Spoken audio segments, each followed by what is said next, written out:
Informasi selanjutnya dari dunia usaha mikro, pemirsa, 2 pekan menjelang Hari Raya Idul Fitri. Penjualan kue kering di Pasar Majestic Jakarta masih sepi pembeli. Tidak seperti tahun-tahun sebelumnya, penjualan kue kering menjelang Lebaran bisa mencapai 10 kali lipat.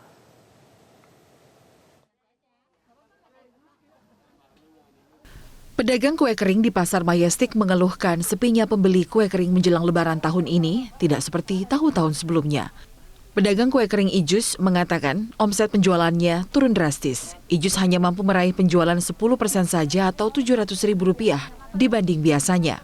Merosot sekali, belum tentu ada pembelinya. Ini kemarin-kemarin mau menjelang puasa ini agak meningkat sedikit. Udah kesini-sininya udah diem lagi. Kalau tahun lalu bisa 10 kali lipatnya. Anjlok banget.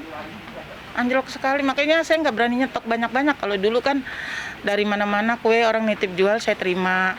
Sekarang hanya 2 orang. Hal senada juga diungkap pedagang kue kering Laila. Laila mengatakan telah berupaya melakukan promosi melalui media sosial agar kue kering dagangannya tetap laku.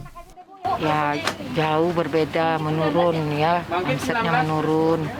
Biasanya sekarang itu kita biasanya anak buah kita tuh sampai 20 orang, sekarang cuma 5 orang. Omset sehari, omsetnya sendiri bisa mencapai target atau gimana? Ya enggak juga, sekarang ini untuk lepas makan aja, ya alhamdulillah gitu aja. Para pedagang mengatakan tahun-tahun sebelumnya permintaan kue kering menjelang Lebaran bisa meningkat 10 kali lipat dibanding hari biasanya.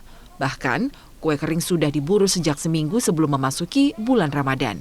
Kebijakan pembatasan sosial berskala besar atau PSBB untuk memutus mata rantai penyebaran COVID-19 dinilai pedagang sebagai penyebab sepinya pembeli kue kering.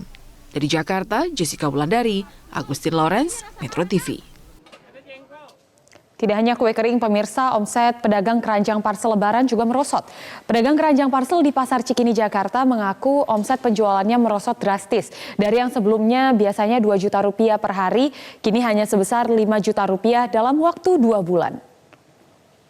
Ramadan, Lebaran biasanya identik dengan pemberian parsel untuk teman-teman kerja, rekan sejawat, kemudian orang tua, dan biasanya warga ibu kota bisa mencari parsel khususnya untuk Ramadan bisa ditemukan misalnya di Pasar Kembang Cikini, kemudian di Pasar Jatinegara. Namun tentu sedikit berbeda jika di masa pandemi ini akan ditemukan sejumlah kesulitan pada saat mencari parsel karena di sini sudah tidak bisa lagi para penjual parsel berjualan seperti biasanya.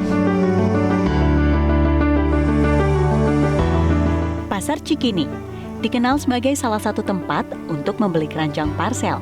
Saat menjelang Hari Raya Idul Fitri seperti saat ini, biasanya menjadi momen bagi para pedagang untuk meningkatkan omset penjualannya. Namun, pada masa pandemi COVID-19 ini, mereka harus rela barang dagangannya sepi pembeli. Biasanya saya kalau jual keranjang minimal 2 juta.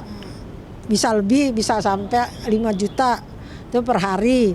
Tapi sekarang selama 2 bulan cuma dapat selama 2 bulan ya cuma dapat kira-kira 5 juta. Ulan mengaku omset penjualan keranjang parsel tahun ini merosot drastis. Dari biasanya bisa mencapai Rp2 juta per hari, kini hanya mencapai 5 juta per hari dalam waktu 2 bulan. Meski demikian, Ulan mengaku akan terus berupaya mengais rejeki dari penjualan keranjang parsel ini dengan tetap membuka tokonya untuk setidaknya memberitahukan kepada pelanggan bahwa tokonya masih buka untuk melayani pelanggan.